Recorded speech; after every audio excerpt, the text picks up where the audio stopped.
Welcome to our webinar on Food Hubs and Farm to School, Policy Impact Across the Food System, brought to you by CFAIR, the Council on Food, Agricultural, and Resource Economics. My name is Jane Kolodinsky, and I'm the CFAIR board member and chair of the program committee. It's my pleasure to be moderating today's webinar.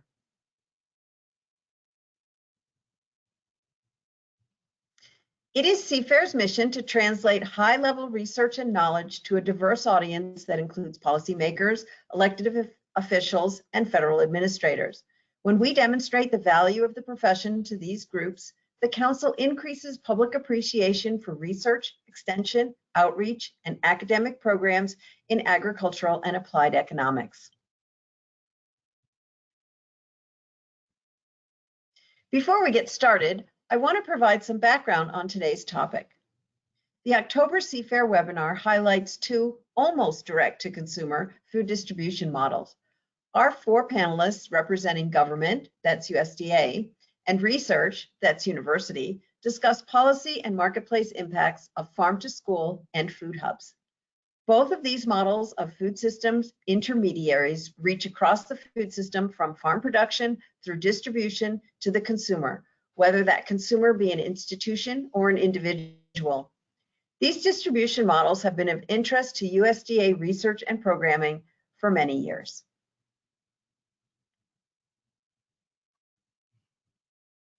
CFAIR has assembled a panel of experts to discuss their work, starting with Abby Long. Abby is an economist in USDA Agricultural Marketing Services Local and Regional Foods Divisions, that's LRFD. At AMS, she manages research cooperative agreements with a focus on improving operations in local and regional wholesale and intermediated marketing channels. She has worked in produce distribution in North Carolina, managed a school lunch program in Alaska, and co-founded a food hub in Pennsylvania. Noel Bialczyk is the value chain specialist at the Michigan State University Center for Regional Food Systems. He leads several projects related to regional food distribution, including coordination of the Michigan Food Hub Network and the National Food Hub Survey, a longitudinal research project looking at food hub operators, business growth, financial viability, and social mission. Alessandro Bonanno is a professor in the Department of Agricultural Economics at Colorado State University. He holds a PhD and a master's degree in agricultural and resource economics from the University of Connecticut. His research spans across multiple areas related to the economics of food systems and nutrition, including food labeling, food insecurity, food access, nutrition assistance programs, and farm to school programming. Dr. Christina Connolly received her PhD in Agricultural, Environmental, and Development Economics from The Ohio State University and is an assistant professor at the University of Connecticut in the Department of Agricultural and Resource Economics. She conducts research in food economics with a focus on local and regional food systems.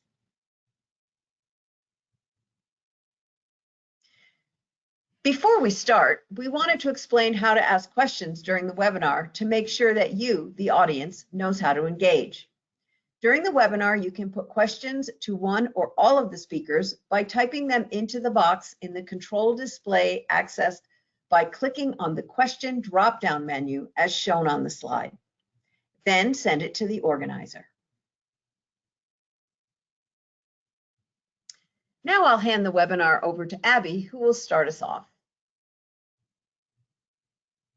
Hi everyone, excuse me, I'm getting over a cold and now you all are aware of that. I'm excited to be here today. Thank you, Jane, for that great introduction. As she mentioned, I'm an economist with USDA Agricultural Marketing Services, Local and Regional Foods Division. So I'm going to start us off shortly today by just providing a little bit of information about why AMS, and in particular the Local and Regional Foods Division, is interested in food hubs. Next slide, please.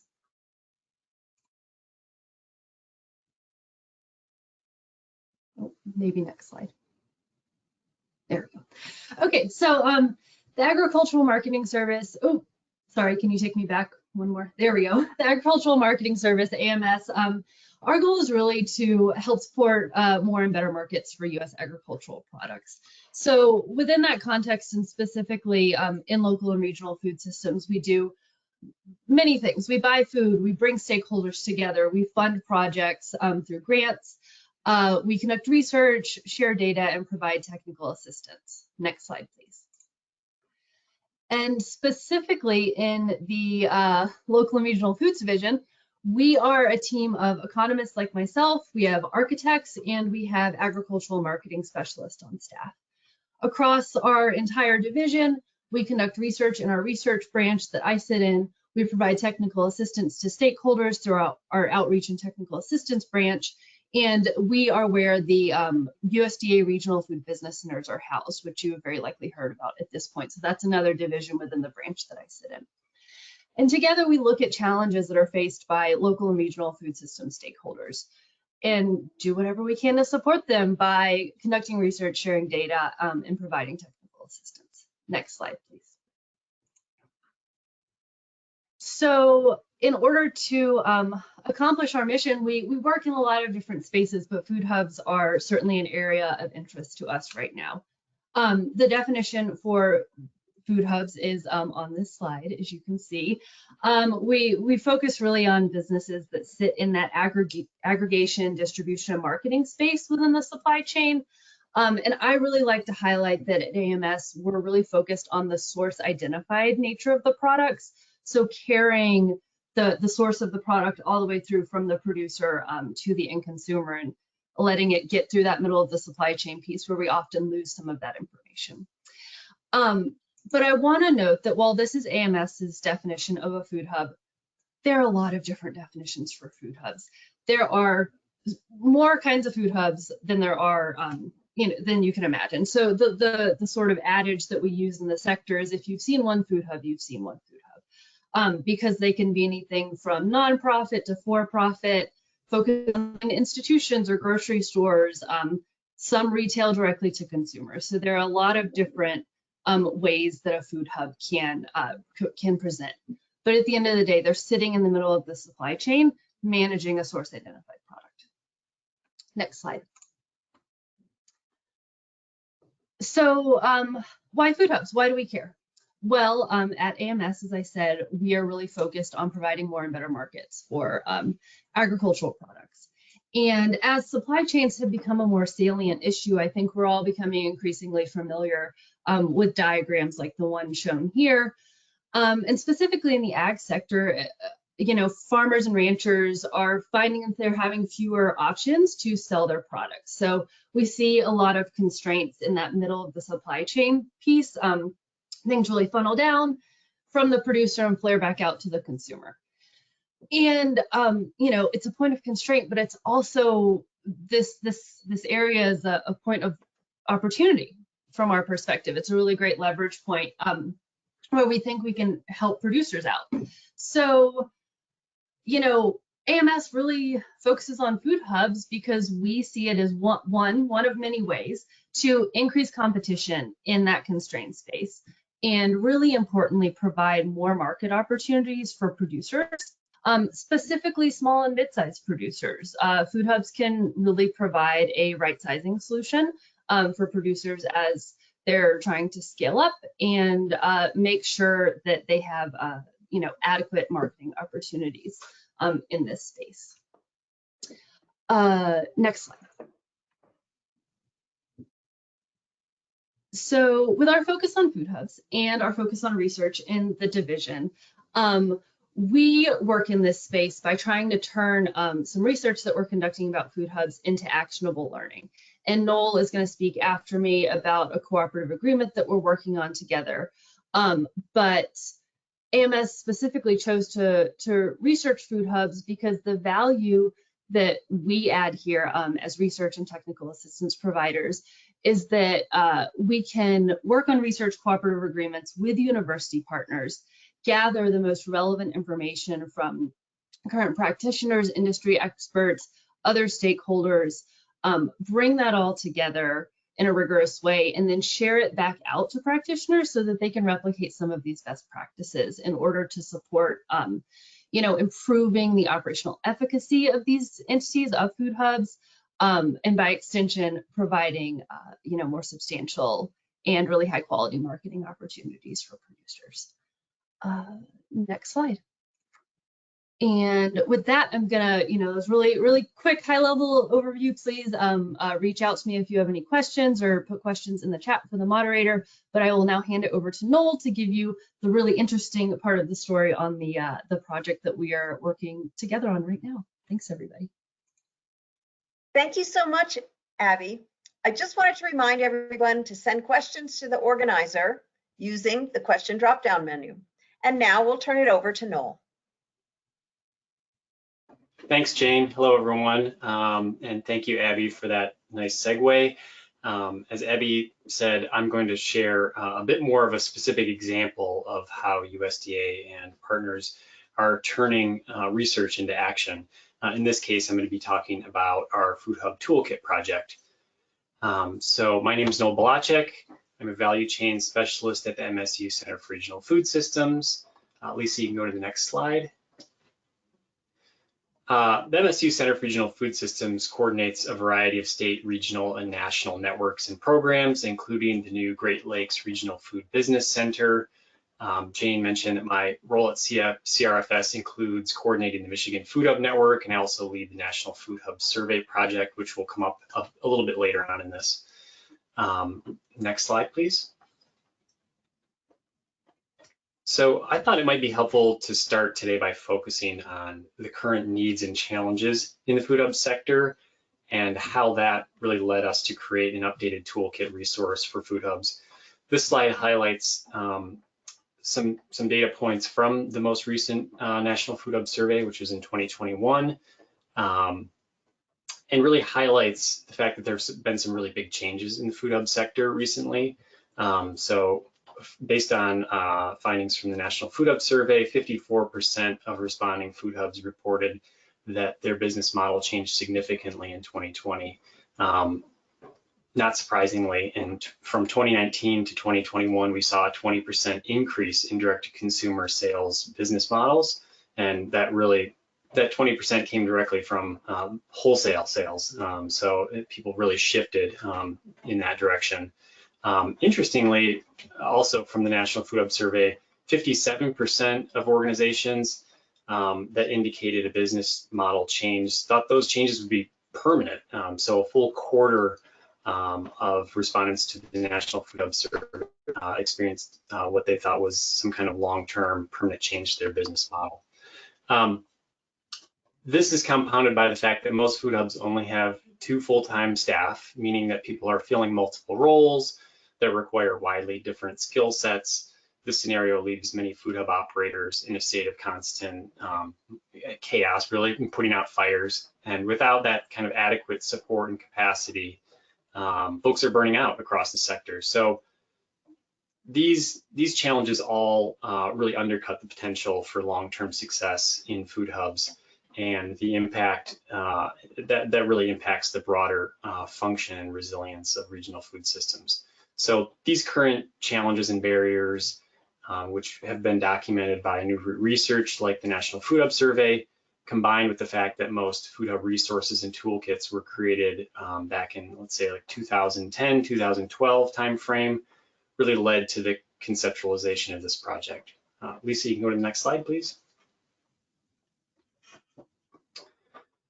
So the USDA Food Hub Toolkit Cooperative Agreement, which was officially titled Many Hats, which is kind of a reference to the multiple roles that food hub operators play. The project core partners include MSU Center for Regional Food Systems, University of Vermont Center for Center for Rural Studies.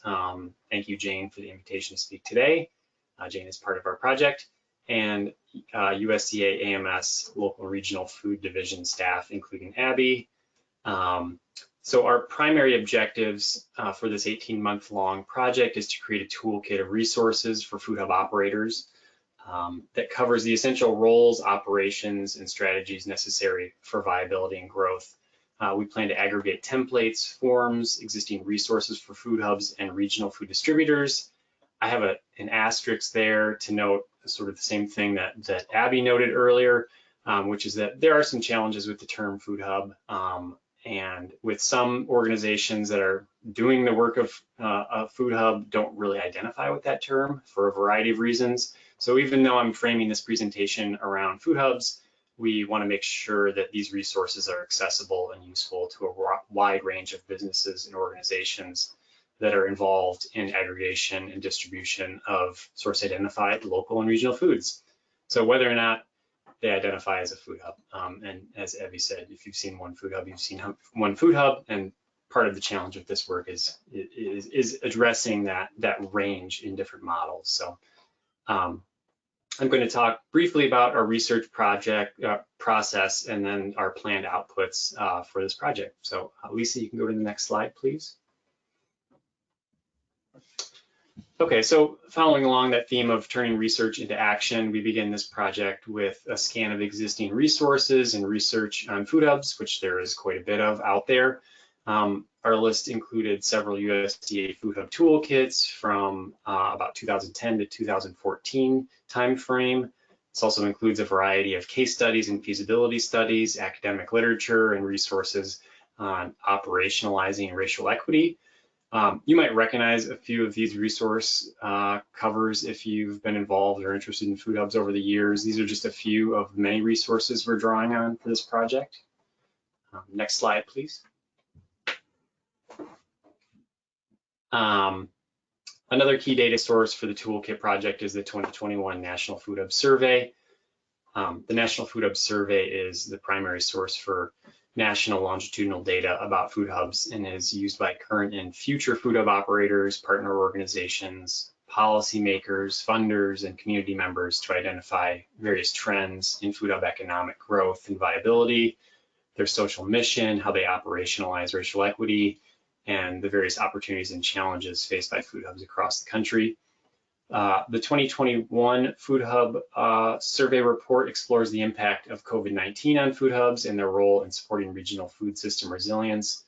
2021 survey included new questions on food hub workforce, wages and benefits, the use and perception of the term food hub, and food hub networks. And we also asked folks about their technical assistance needs.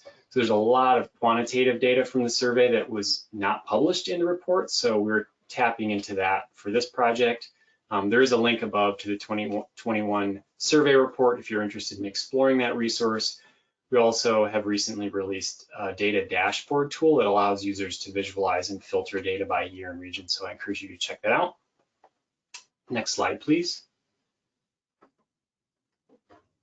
Another really important component of this project is the formation of an advisory committee made up of food hub practitioners and experts. We have folks from 6 food hub operations serving in this role and helping to verify that we really have the most up-to-date information on the state of the sector and the barriers faced by food hubs.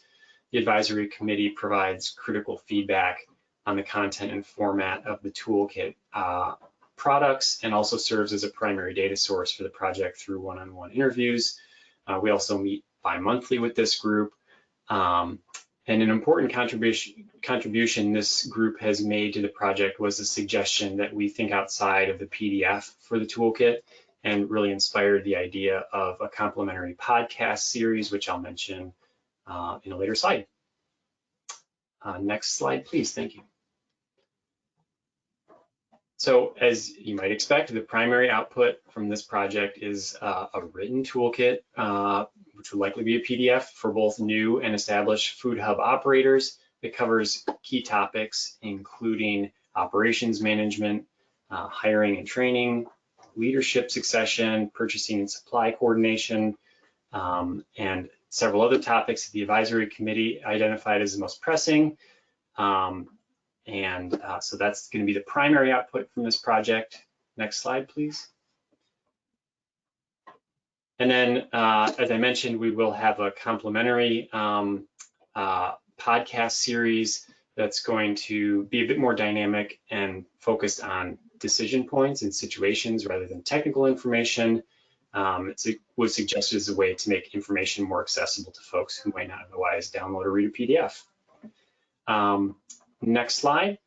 And so the one thing I didn't mention is that we do plan to conduct significant outreach to food hubs and training for TA providers once the toolkit is finalized. This includes the development of a train the trainer session focused on delivering a synchronous curriculum with regional food business center staff and other TA providers. So a lot of moving parts to this project, really excited to be involved with it, and appreciate the opportunity to share it with you all and look forward to your questions. Thank you.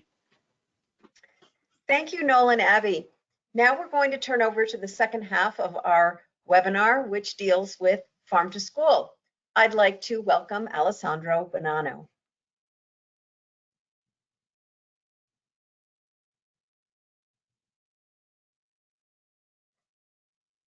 We can't hear you, Alessandro. It tells me I'm unmuted. Can you hear me? Yes. Perfect, thank you. So just a quick overview. What I'm going to talk about today are in part results of a project that we concluded a couple of years ago with other colleagues at Colorado State University on some of the outcomes of Farm to School. But overall, I'm going to give a few details on different definition of Farm to School or Farm to School programming, and a quick overview of some of the very rich data sources that are available to anyone who wants to learn more about these programs and these activities, and just a very brief overview of some of the research results on outcome. Slide, please. So just quickly, I want to make a distinction as we start talking about Farm to School or Farm to School activities and programming, that the Food Nutrition and Safety Division of the USDA has one working definition of Farm to School, broadly defined, and that links the regionally and locally produced food into food school cafeterias, and the focus is on child nutrition. Often when we think about Farm to School programming and federal funding, most of the programs have a goal of either increasing fruits and vegetable consumption among students, strong emphasis on the support of local farmers, and providing more food and agriculture education to the students.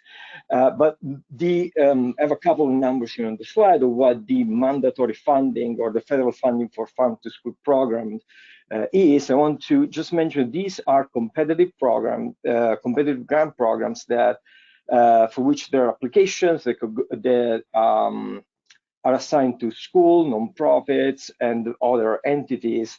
There is part of discretionary funds that are also allocated to these programs, but there is a lot more funding for Farm to School activities, Farm to School programming that comes from the federal government and also from other sources.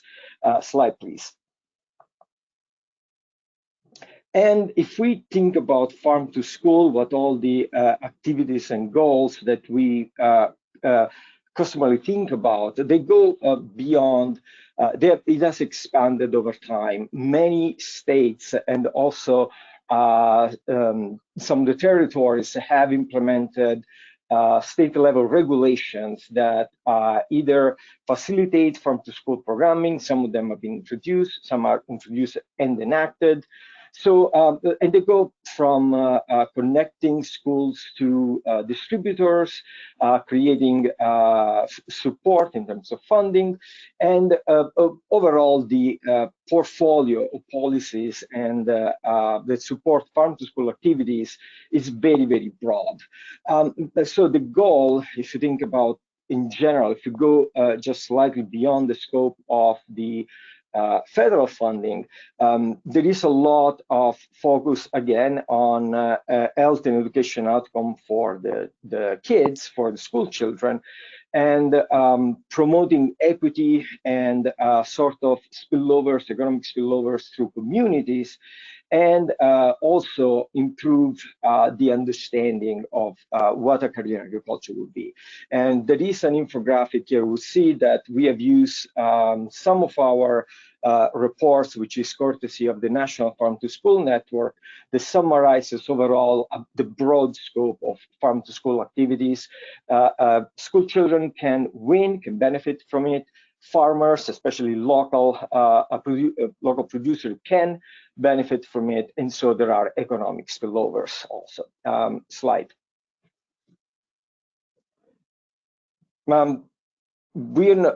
Because of the time constraints, I'm not going to go into all the details of all the activities that can be implemented as part of Farm to School. There are 3 or 4 main groups. Could be purchasing local foods, serving local foods as part of the meals provided through the national school lunch programs, education activities, which include bringing farmers to the schools, field trips, lectures, and also activities that are related to having a school garden, an orchard, and on-site hands-on learning, and many others. So we're gonna just, it's very broad, it's almost impossible to summarize in a small amount of time. Slide. So when it comes to the amount of, the source of data about farm to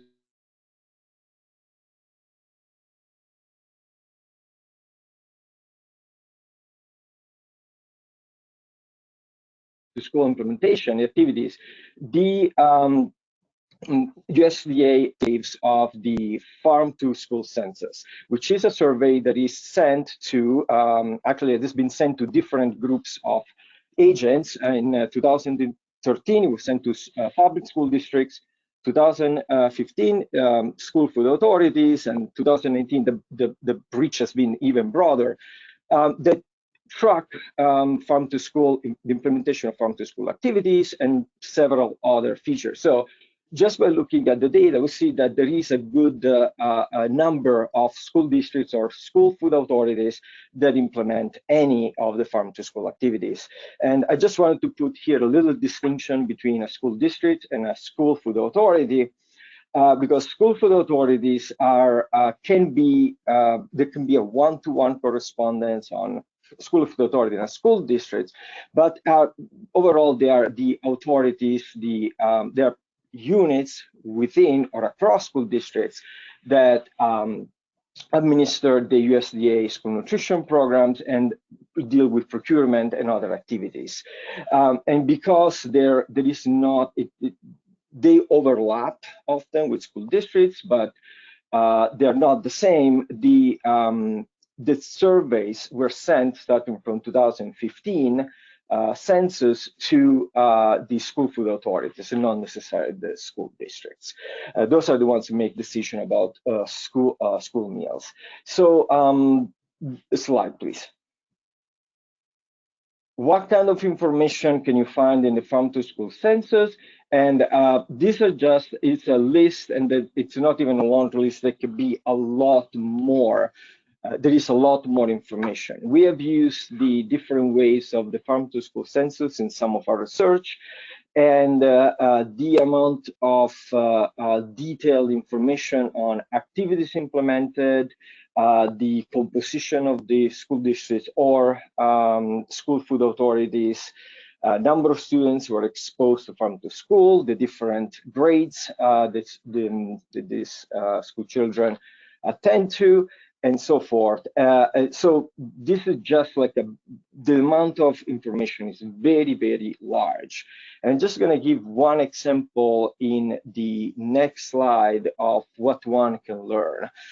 This is for the Farm to School census of 2019 that collected data on activities that were implemented in the 2018 and 19 school years, and also intention to implement other activities.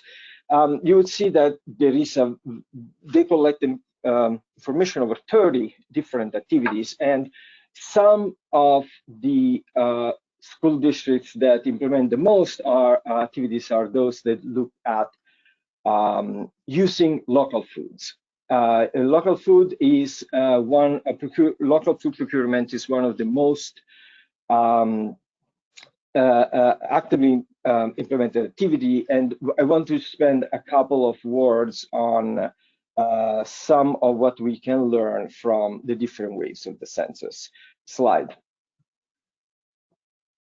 Because there are, for a couple of reasons, because the USDA has expanded the reach of the census, it's hard to track, to make comparison over the years of how the prevalence or the number of, or the share of school districts in farm to school have evolved.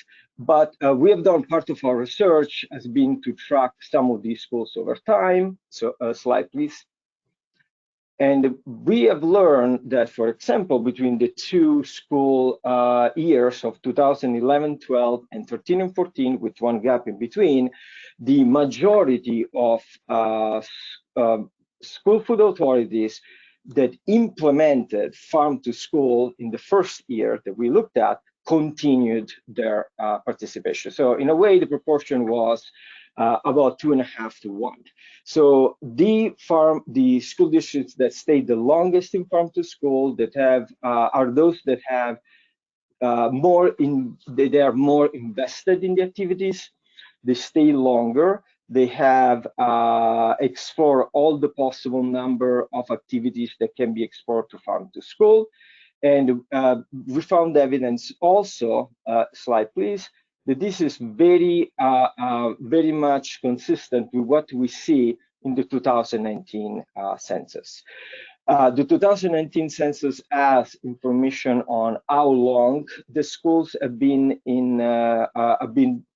participating in farm to school, and we found that the longer the school districts, school food authorities have been in farm to school, the more activities they tend to implement. So there is some learning, there is a building up on the different skills that operators acquire, and also younger school food authorities in farm to school tend to sort of getting cautiously inside the program. They have 1, 2, 3 activities. After 5 activities, we don't see that many. And I see Jane popping up, and am I out of time? Keep going, please. Okay, so and I wanted to, so this is something that we have looked into as part of our research in terms of what makes school food authorities continue into the program. And we found that knowledge about the geographic preference rule of the USDA is very important, but it's really this building up factor. The more activities they will do the previous year, and if these are successful, then they are more likely to stay on. So this is something that is very important, because it shows that commitment is not just on a discrete, like 1 or 0, I do farm to school or not, but there is a sort of a build-up that continues over time. Slide. And part of the census questions that are asked, trying to gather information on what the responders think are the main benefits of doing farm to school activities. And I sort of broken them down into 4 categories. The food quality seems to be they have a perceived improvement in the quality of the food that has been served in the school meals. Also, in terms of the student knowledge, they find that students do improve their knowledge about local and healthful foods. Through school garden and school and the orchards, they learn about how to grow food, and it's not to be dismissed. The experiential learning component is also a very good benefit. And another strong benefit, which is also overlaps with the goals of the National School Lunch Program, the school breakfast programs, there is an increased consumption of items within school meals. And this is something that is important because it's not just a matter of participating in the school meal programs, and they think that there is an improvement there also, but also there is a larger consumption of what is put in front of the kids. So if you have healthier products or higher quality products, and more of the school children tend to consume them, that is one of the 3 wins categories that we saw earlier. And quickly, slide. But another focus of Farm to School is, of course, helping local economies. And just by looking at some of the data of the Farm to School census, there is a $1.26 billion of local foods that was purchased by the school food authorities during the 18-19 school meals. And of course, a lot has changed through COVID, but Christina will talk about that in the next presentation. Other things that are important, it is consequential. This program is consequential. 3/4 of the FSAs in Farm to School activity sell local foods in the child nutrition programs. However, there is one thing that emerges from the data that school food authorities most of them do not purchase local food directly for farmers. Slide, please. And if we think about, in fact, the type of food that they purchase locally, first, in terms of the size, it is about close to 18% the amount of food that they purchase locally, and that would be this blue slice here in the graph on your left. But if we think of what that food is, the majority is fluid milk. And most of, when we talk to some of our school districts here in Colorado, we noticed that that was one of the, it is pretty easy to understand how that is happening, but it is it is a good size also, the non-milk. And one more slide, and then I'm out of time.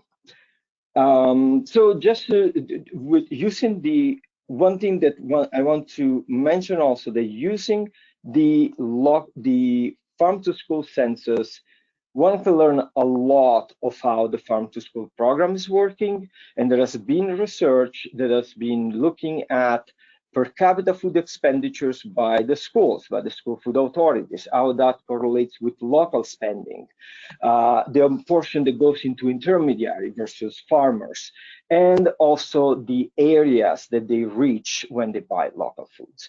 So a lot is known. This is just, I'm going to ask just to go to the last slide to point out that we've done some, just the last one, we have done some research.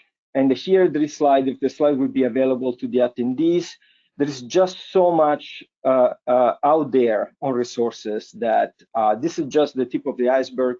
We've done a systematic review a few years back, and Abby was part of the research team, and there is a lot more that can be learned on this program. And thank you for the opportunities to present here. Thank you, Alessandro. That was an extremely informative presentation about the background and data available for Farm to School research. Our last speaker is Christina Connolly. Welcome, Christina. Hi, thank you. So building on that, I was very curious on thinking about what might facilitate Farm to School. And I'm going to start talking about a project I did using the Farm to School data that Alessandro just explained to you, and then moving to a more localized Connecticut-based census we conducted to complement that. So if we want to go to the next slide. So I started working with the Farm to School census data a couple of years ago, and my question was really looking at how do you support directors that want to do Farm to School? Because if you're a school food service director, you have some clear constraints, which is that you need to maintain profitability and you need to follow school food nutrition standards.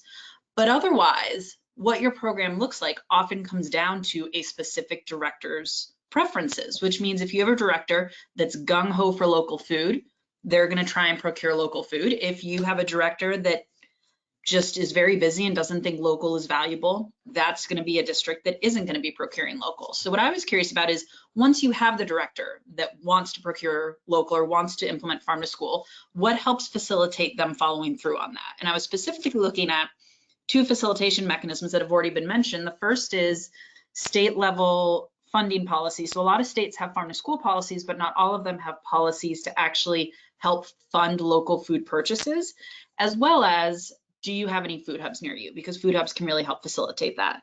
So what we did is we took the 3 waves of the census and we said, so for instance, in 2013, if you said, I'm not doing farm to school right now, but I want to start, did you follow through and in 2015 actually start doing farm to school? Same thing for the next paired year. And so from 2013 to 2015, about 560 districts had said, I would like to start doing farm to school, and slightly less than half of them were able to do that.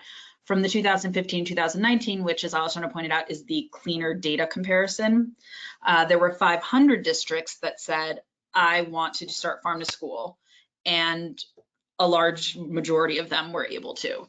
But when we looked at what impacted that ability to follow through, being in a state that had a funding policy or being in a county with a food hub, neither of those were significant. And there could be a couple of reasons for that. You know, a state level funding policy, there may be other state level characteristics that are getting picked up, and we don't actually know which schools got funding. For food hubs, I think one of the big constraints is, one, as has been pointed out and Abby mentioned, food hubs really differ in their characteristics, but also later on, we found that food hubs, if you were working with food hub, it was really helpful, but most people aren't working with food hubs. And there were various other things unrelated to facilitation mechanisms that were significant, but one of interest is the percent of students eligible for free or reduced price lunch, which is relevant and also relevant to what we found in the Connecticut study, because when you do have these extra funding mechanisms, it does seem to be associated with it, because for the census, the Connecticut data, we were actually able to know, were you taking advantage of funding opportunities or not, rather than just were you in a state that had them. So like I said, this was based on the census, but, next slide. We were really curious about what's happened since COVID, because the last census was in 2019. I believe everyone completed that census. It would have been, a year before COVID. And so we wanted to know what was happening now. So we decided to update it for the state of Connecticut. And I worked with the Department of Ed and the Department of Ag in Connecticut. And we sent essentially an updated census to all the SFA directors in Connecticut. And we got an 86% response rate. So we got some really great data. And obviously there's many caveats, but one caveat is that Connecticut worked hard to support schools during the COVID pandemic. They even continued universal meals for all after the federal funding disappeared. And these results may not be as relevant for states that didn't have the capacity to support schools in the same way. But what we found, if we go to the next slide, is essentially from pre-COVID to post-COVID, local procurement slightly decreased in terms of the number of directors saying they were doing local procurement, but the intensity increased. So a greater proportion of directors said that they were using produce regularly rather than as sort of one-off events, and a greater percentage of students were exposed to it. Previously, farm to school and local procurement was kind of a elementary school thing, but between the 2019 survey and now, it's being increased in pre-K, but really we see big increases in middle school and high school. So local food is being served to all grades and not just elementary school. And I should clarify that the census we did with Connecticut was very focused on local procurement. We had farm to school questions generally, but we really wanted to know about serving food and not just other activities. There were a couple questions to match the census, but mostly it was about local procurement.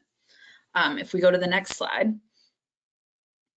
One of the reasons for this increase in intensity in procurement may be a change in how they were procuring. So as Alessandra pointed out, most schools are not are not buying from farmers. And I believe one of the studies that was in his, a couple of studies have pointed out that when you have a larger definition for local, or when you buy from more intermediated markets, you're spending more on local. So the schools that are buying solely from farmers, they're tending to buy the lowest amount of local food. And what we found is between 2019 and 2023, a greater number of districts were saying, we now are buying local through traditional suppliers, whether it be the DoD Fresh program, produce distributors, or broadline distributors. So it sounds like it's being integrated more systematically as part of the school meal program. Additionally, while similar numbers were using informal and formal procurement, more schools, and this has some caveats on the district level, we're taking advantage of geographic preference and forward contracts. And getting a forward contract with a farmer is incredibly difficult anyway, so this jump is significant. But again, it suggests that there's more of an intention of having this be a part of the regular meal and to be more similar to their normal procurement practices rather than having these be ad hoc one-off events, which means you're gonna have more intensity. If we go to the next slide, we also asked about COVID specifically, because we know obviously a lot of disruptions to schools and how they did meals. And some of the biggest changes were how they were packaging breakfast and produce. Specifically, they started allowing grab and go breakfast, and most of the directors said that they wanted to continue with that because it lets kids pick up their breakfast, eat it more slowly. Maybe they grab an apple and have it around 11. And so they're actually consuming more food, and there used to be a real tension where classrooms didn't want to allow that. And now it's kind of become the new normal. And similarly, the produce served differently is now they're doing, fruit cups for breakfast. So there's this new space where local produce can potentially be incorporated in ways that students are going to actually consume. And when we asked directors, how has your interest in purchasing local changed since COVID, and how has your actual purchase of local changed since COVID? Most directors, it either stayed the same or increased. So about a third of directors said, I'm more interested in purchasing local now than I was before COVID. And a quarter of directors said, I'm buying more local now than I was before COVID. And about half of directors said, I had to buy local at least once during the pandemic because of supply chain shortages from my traditional distributor. So while COVID caused a lot of disruption for schools, it also created new opportunities for local procurement. And so if we go to the final slide, this then leads to facilitation. Again, if you have these districts that want to procure local, how do you help them get there? Because it seems like despite COVID, we didn't see this huge drop in local procurement. So in terms of what would help them, there was interest in specific products. They said, I'm interested in apples, summer squash, lettuce, berries, fresh herbs, green beans. So a variety of fruits and vegetables. You'll notice no root vegetables because those are incredibly difficult to process. And even though that means you can procure local in the winter, unless they're being pre-chopped, schools just don't have the time. Directors wanted more information on who they can buy from, how they buy from them, what the prices are, and from their even traditional distributors, what actually is local. I don't know when I'm buying what my options are. And directors stated if they were going to procure local more consistently, it needs to be delivered, and it would be helpful to have funding for local food purchases, especially from producers. And then tying this all back to Abby, about 25% said they were interested in working with food hubs, but only 7% actually were. And we did semi-structured interviews after this, and the district we spoke to that talked to a food hub, night and day difference with how easy the process was for them. So once they worked with the food hubs, they seemed to really enjoy it. There just seems to be a disconnect with making that connection. And that's all I've got. The last slide does not have my email address, forgot to add it, but it does have a link to the Connecticut census if you're interested in seeing what some of our other results were. It's a very long report.